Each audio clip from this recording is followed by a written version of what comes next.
What's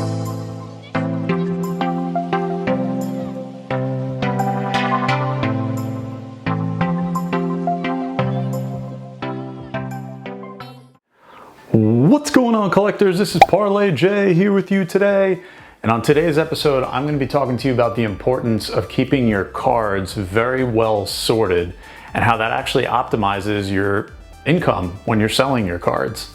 Now, a couple months back when the pandemic started, and I had been meaning to make this video for quite some time, I decided to take it upon myself to go through all of my sports cards and actually sort them once and for all, literally touch each one that I had in my collection.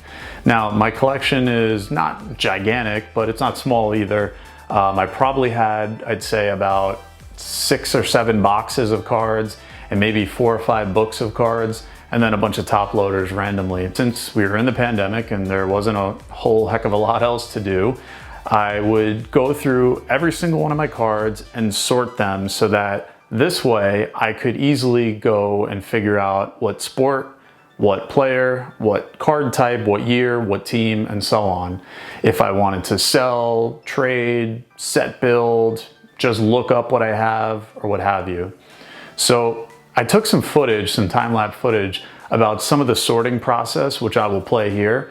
And it was kind of cool. It was definitely a long process, and I got a little tired doing it, and you need a lot of space depending on how big your collection is. So I sprawled everything out on the floor because that was the best that I could do. And I took it through a couple different layers. So firstly, I went through all of the sports. So I sorted it by baseball, football, basketball, hockey, and then I had some other extraneous cards that weren't really sports related, but that was in the minimum. As soon as I did that, that was pretty easy because my collection already was kind of sorted in that way. I then focused obviously on baseball first, and I took all the baseball cards and I laid them out according to brand and year. And that entailed literally me taking every single one of these cards from multiple stacks and going through each one by one, and laying them in a pile until at the end I had a completely organized set of stacks.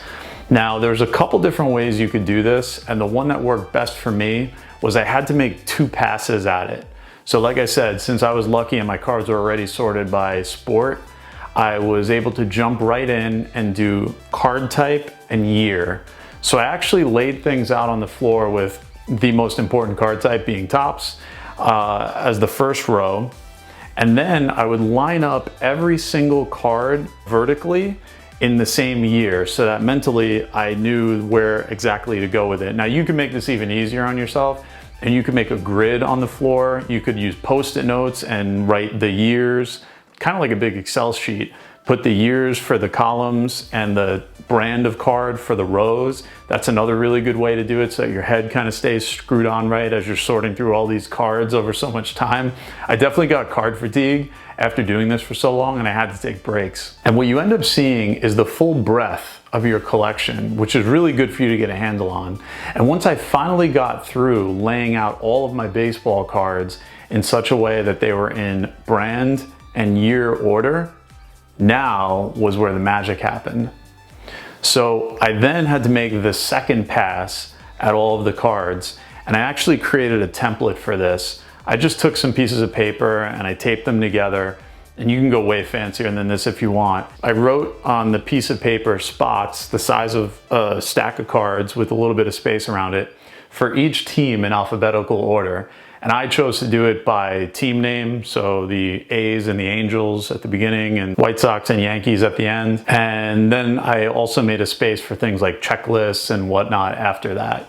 And so that just gave my mind an easy way to know exactly where to deal the cards to. I felt like a dealer at a casino actually, because I was just dealing cards out like mad. And that also really helped me be able to see the spread of my cards within each year and within each brand per team.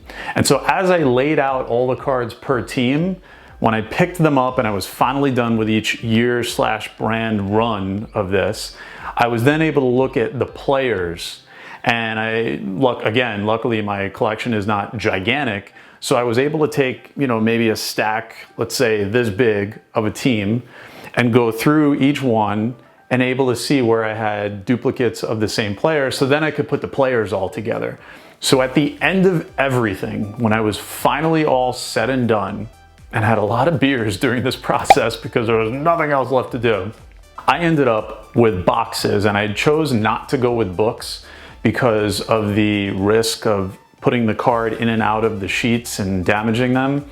Although obviously boxes have their own risks as well because of bending and whatnot.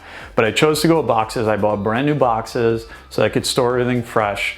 And I ended up creating my own divider system. Now this is another important part too.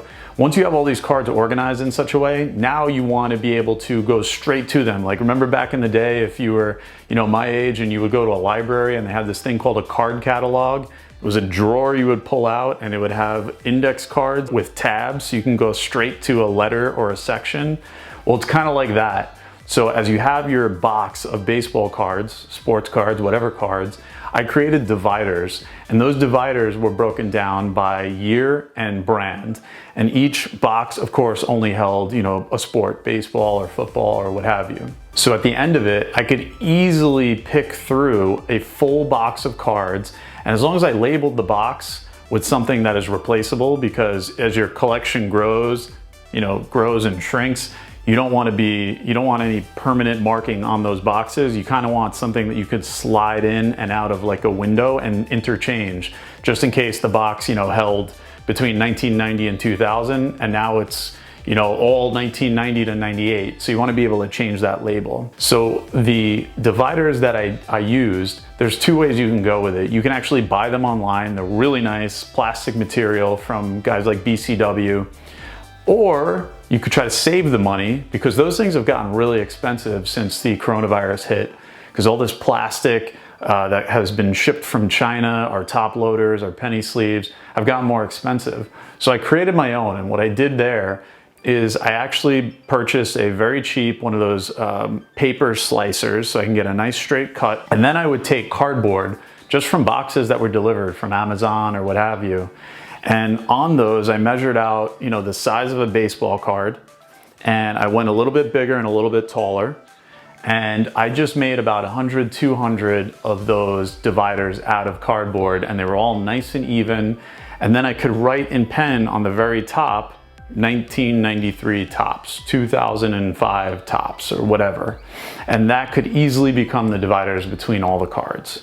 Now, what does all this do? It's not just me being crazy because I'm an organizational freak. It actually helps you optimize your ability to sell your cards. And what do I mean by that?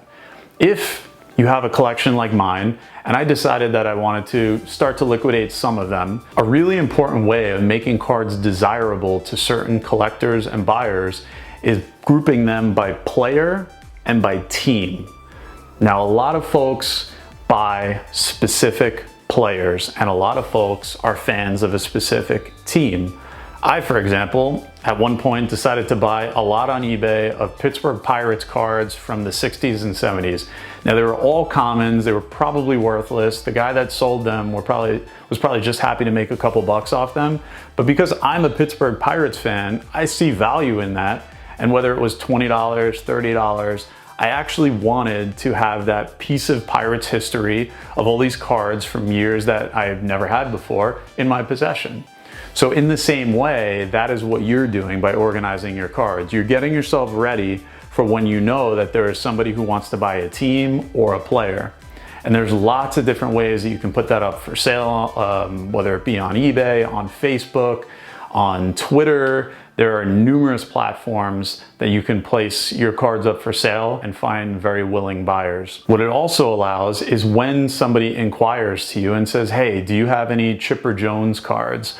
Or do you have any Wade Boggs cards or any Jose Canseco cards? Whatever era you're talking about or whatever era you collected. Mine happened to be from the 80s and the 90s mostly. You can now immediately jump into your collection, page straight through the box, find the year, find the card, and find the team, and then find the player. Now, what this makes hard is if you have people that want to buy teams across years, But that's fine because they're easy to find too. Now you just have to go through each card and year, and your teams are all right there too. So you can pull them out, put them back in if you don't sell them or whatever.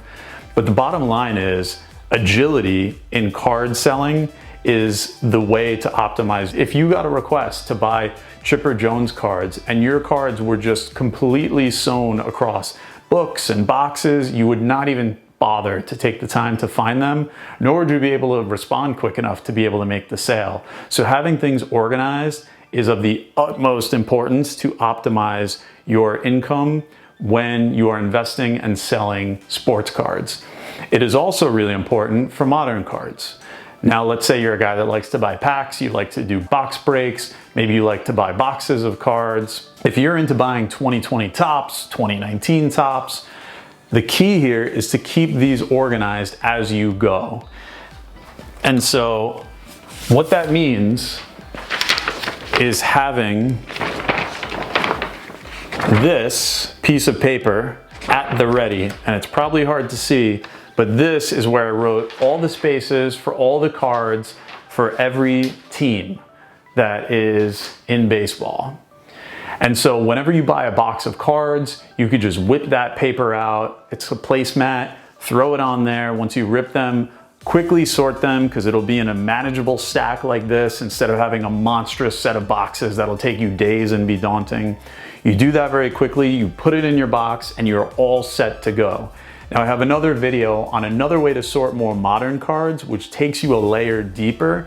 So once you're in team mode and card mode and player mode, I actually also, for modern cards, I separate out the rookies and the parallels because it is very important for modern cards, I would say within the last 5, 6, 7 years, to keep those rookies close. And I'll put a link to that video here, which a lot of you, I'm really happy to hear, found that very helpful.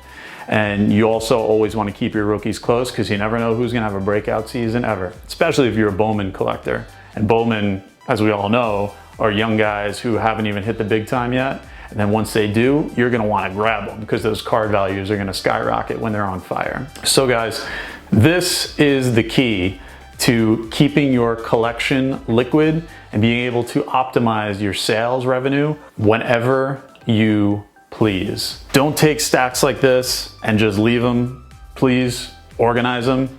You'll be doing yourself a service, and you might actually like being organized and just having a stack of boxes instead of books and cards randomly strewn all over the place. And when you make your first sale because somebody requested a card and you knew exactly where to go to find it, let me know because I want to hear about it. It's all about the cards and it's all about keeping organized. And I hope this helped you. I hope my time-lapse video made you laugh a little bit, but was also helpful. And you try doing this on your cards. So let me know what you guys think in the comments. Do you think this is helpful? Do you sort your cards this way? Do you sort your cards another way? I would love to know. I respond to every comment I see, and I always appreciate the conversation between us. So thanks again, guys. As always, it's Parlay J. Take care, spike your hair. See you next time. Whoop.